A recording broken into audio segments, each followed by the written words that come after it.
ಕಾಂಗ್ರೆಸ್ ಶಾಸಕನ ಪುತ್ರನಿಂದ ಮಹಿಳಾ ಅಧಿಕಾರಿಯೊಬ್ಬರಿಗೆ ಧಮಕಿ ಹಾಕುವಂತ ಕೆಲಸ ಆಗಿದೆ. ಸಂಗಮೇಶ್ ಪುತ್ರನ ಬಂಧನಕ್ಕೆ ಈಗ ಆಗ್ರಹ ಹೆಚ್ಚಾಗ್ತಾ ಇದೆ.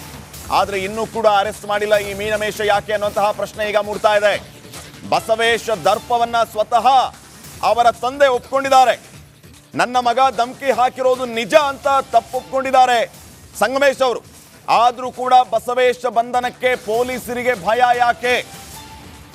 ಪೊಲೀಸರನ್ನ ತಡಿತಾ ಇರುವಂತಹ ಶಕ್ತಿ ಯಾವುದು? ಈ ಹಿಂದೆ ಸೆಷನ್ ಅಲ್ಲಿಯೇ ಮಹಿಳೆಗೆ ಅಗೌರವ ತೋರಿದ್ರು ಅಂತ ಇಡೀ ಕಾಂಗ್ರೆಸ್ನ ನಾಯಕರು ಸಿಟಿ ರವಿ ವಿರುದ್ಧ ಮುಗಿಬಿದ್ರು. ಈಗ ಇದೇ ಕಾಂಗ್ರೆಸ್ ಶಾಸಕರ ಮಗ ಮಹಿಳಾ ಅಧಿಕಾರಿಗೆ ಅವಾಚ್ಯ ಪದಗಳಿಂದ ಬೈದ್ರೆ ಯಾಕೆ ಮುಂದೆ ಬರ್ತಾ ಇಲ್ಲ? ಯಾಕೆ ಈತನನ್ನ ಅರೆಸ್ಟ್ ಮಾಡಿ ಅಂತ ಹೇಳ್ತಾ ಇಲ್ಲ? ಈ ಹೇಳಿಕೆಯನ್ನ ಯಾಕೆ ಯಾರು ಖಂಡಿಸ್ತಾ ಇಲ್ಲ? ಇದೆಲ್ಲವೂ ಕೂಡ ಈ ರೀತಿಯ ಪಾರ್ಶಾಲಿಟಿಯ ಬಗ್ಗೆ ಭಾರಿ ಚರ್ಚೆ ಈಗ ರಾಜ್ಯದಲ್ಲಿ ಆಗ್ತಾ ಇದೆ.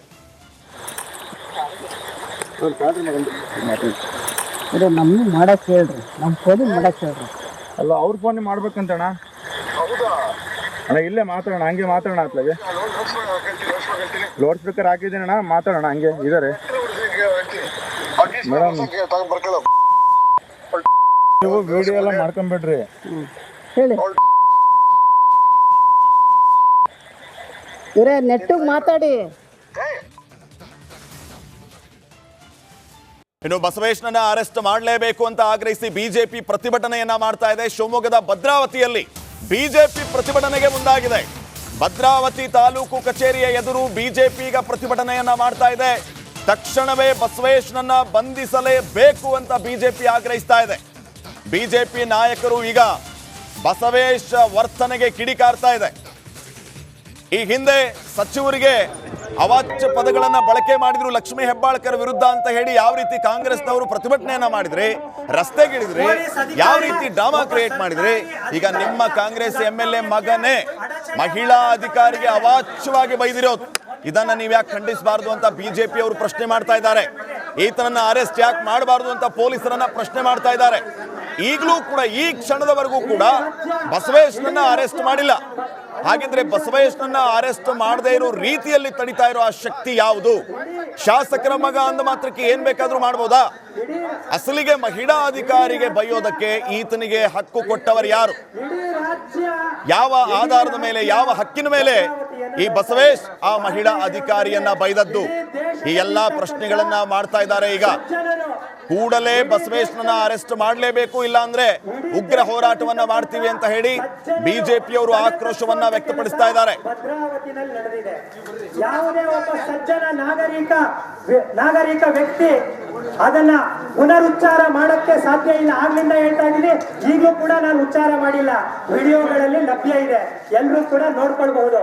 ಅಂತಹ ಗಾರಿಗಳ ಕರ್ತವ್ಯಕ್ಕೆ ಅಡ್ಡಿಪಡಿಸಿದಾರಲ್ಲ, ಆಗ್ಲೇ ಸುಮಾರು ಒಂದು 50-60 ಗಂಟೆ ಆಗೋಗಿದೆ. ಪೊಲೀಸ್ ಅಧಿಕಾರಿಗಳು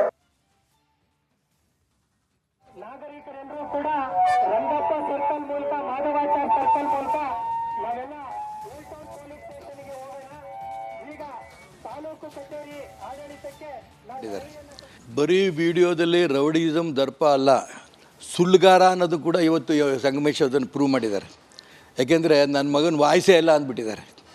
ಇಷ್ಟು ಸುಳ್ಳು ಹೇಳಿದ್ರೆ ದೇವ್ರ ಮೆಚ್ಚಲ್ಲ. ಯಾಕೆಂತಂದರೆ ಒಬ್ಬ ಸರ್ಕಾರಿ ಮಹಿಳಾ ಅಧಿಕಾರಿ ಅವ್ರ ಬಗ್ಗೆ ಬಳಸಿರೋಂಥ ಪದಗಳು, ಆ ಅಶ್ಲೀಲ ಪದಗಳನ್ನು ನಾನು ಹೇಳೋಕ್ಕೆ ಇಷ್ಟಪಡಲ್ಲ. ಬರೀ ವಿಡಿಯೋದಲ್ಲಿ ರೌಡಿಸಮ್ ದರ್ಪ ಅಲ್ಲ, ಸುಳ್ಳುಗಾರ ಅನ್ನೋದು ಕೂಡ ಇವತ್ತು ಸಂಗಮೇಶ್ ಅದನ್ನು ಪ್ರೂವ್ ಮಾಡಿದ್ದಾರೆ. ಯಾಕೆಂದರೆ ನನ್ನ ಮಗನ ವಾಯ್ಸೇ ಇಲ್ಲ ಅಂದ್ಬಿಟ್ಟಿದ್ದಾರೆ. ಇಷ್ಟು ಸುಳ್ಳು ಹೇಳಿದ್ರೆ ದೇವ್ರ ಮೆಚ್ಚಲ್ಲ. ಯಾಕೆಂತಂದರೆ ಒಬ್ಬ ಸರ್ಕಾರಿ ಮಹಿಳಾ ಅಧಿಕಾರಿ ಅವ್ರ ಬಗ್ಗೆ ಬಳಸಿರೋಂಥ ಪದಗಳು, ಒಬ್ಬ ಮಹಿಳಾ ಅಧಿಕಾರಿ ಅವರು ಪ್ರಾಮಾಣಿಕವಾಗಿ ಕೆಲಸವನ್ನು ಮಾಡಲಿಕ್ಕೆ ಬಿಡದೇ ಇರೋಂಥ ರೀತಿಯೊಳಗಡೆ ಒಬ್ಬ ಶಾಸಕರ ಮಗ ನಡ್ಕೊಳ್ತಾನೆ ಅಂತ ಹೇಳಿದರೆ, ಯಥಾ ರಾಜ ತಥಾ ಪ್ರಜಾ, ಮೇಲ್ಗಡೆನೂ ಅದೇ ನಡೀತಾ ಇರೋವಂಥದ್ದು. ಮಾಡಬಾರ್ದನ್ನು ಯಾರು ಮಾಡ್ತಾ ಇರ್ತಾರೆ, ಅವರ ಕೇಸ್ಗಳನ್ನೆಲ್ಲ ವಾಪಸ್ ತೊಗೊಂಡಿರೋಂಥ ಪರಿಣಾಮ ಈ ಥರ ಸಂಗತಿಗಳು ಜಾಸ್ತಿ ಆಗ್ತಿರೋವಂಥದ್ದು. ಒಬ್ಬ ಮಹಿಳಾ ಅಧಿಕಾರಿ ಅವರು ಪ್ರಾಮಾಣಿಕವಾಗಿ ಕೆಲಸವನ್ನು ಮಾಡಲಿಕ್ಕೆ ಬಿಡದೇ ಇರೋಂಥ ರೀತಿಯೊಳಗಡೆ ಒಬ್ಬ ಶಾಸಕರ ಮಗ ನಡ್ಕೊಳ್ತಾನೆ ಅಂತ ಹೇಳಿದರೆ, ಯಥಾ ರಾಜ ತಥಾ ಪ್ರಜಾ, ಮೇಲ್ಗಡೆನೂ ಅದೇ ನಡೀತಾ ಇರೋವಂಥದ್ದು. ಮಾಡಬಾರ್ದನ್ನು ಯಾರು ಮಾಡ್ತಾ ಇರ್ತಾರೆ, ಅವರ ಕೇಸ್ಗಳನ್ನೆಲ್ಲ ವಾಪಸ್ ತೊಗೊಂಡಿರೋಂಥ ಪರಿಣಾಮ ಈ ಥರ ಸಂಗತಿಗಳು. ಅಯ್ಯಮ್ಮ ಧೈರ್ಯವಾಗಿ ರೆಕಾರ್ಡ್ ಮಾಡಿ ಹೇಳಿದ್ಲು, ಬೇರೆಯವರು ಧೈರ್ಯ ಇಲ್ಲ, ಟ್ರಾನ್ಸ್ಫರ್ ಆಗ್ಬಿಡುತ್ತೆ ಅಂತ ಭಯದಿಂದ ಯಾರು ಹೇಳ್ತಾ ಇಲ್ಲ. ಮತ್ತು ಅವ್ರಿಗೂ ಏನು ಎಮ್ ಎಲ್ ಎಗಳಿಗೂ ಪಾಪ ಅವ್ರ ಸ್ಥಿತಿನೂ ಶೋಚನೀಯ ಸ್ಥಿತಿ ಆಗಿದೆ. ಅವ್ರದ್ದು ಅಭಿವೃದ್ಧಿ ಕಾರ್ಯ ಇಲ್ಲಲ್ಲ, ಏನು ಅಭಿವೃದ್ಧಿ ಕಾರ್ಯ ಇಲ್ಲ, ಗುದ್ಲಿ ಪೂಜೆ ಇಲ್ಲ, ಶಂಕುಸ್ಥಾಪನೆ ಇಲ್ಲ.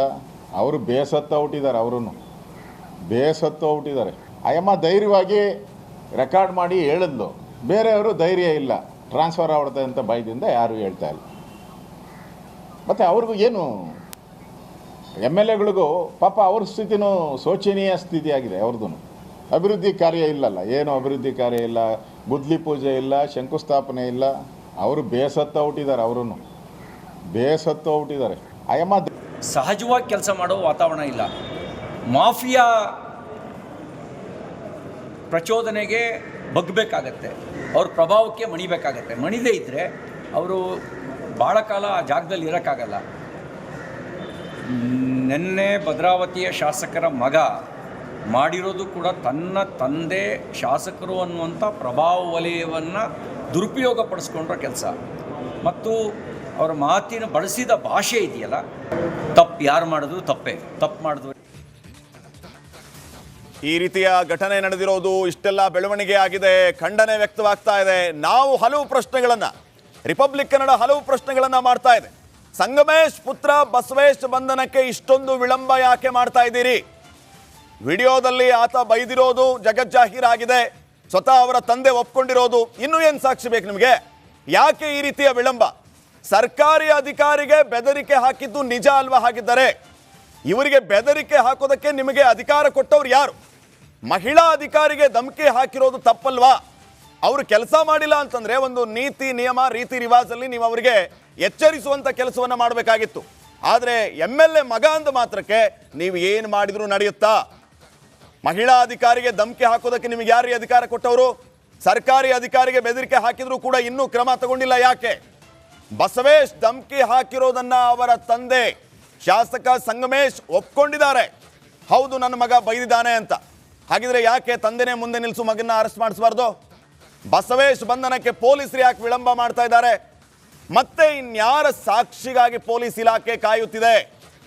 ಬಸವೇಶ್ನನ್ನ ಅರೆಸ್ಟ್ ಮಾಡದೇ ಇರೋ ರೀತಿಯಲ್ಲಿ ಅದ್ಯಾವ ಶಕ್ತಿ ತಡಿತಾ ಇದೆ? ಈ ಎಲ್ಲ ಪ್ರಶ್ನೆಗಳನ್ನ ನಾವು ನೇರವಾಗಿ ಮಾಡ್ತಾ ಇದ್ದೀವಿ. ಸರ್ಕಾರ, ಪೊಲೀಸ್ ಇಲಾಖೆ ಈ ಪ್ರಶ್ನೆಗಳಿಗೆ ಉತ್ತರವನ್ನ ಕೊಡಬೇಕು. ಈತನ ಬಂಧನದ ಮೂಲಕ ಉತ್ತರ ಕೊಡ್ತಾರ ಕಾದ್ ನೋಡೋಣ.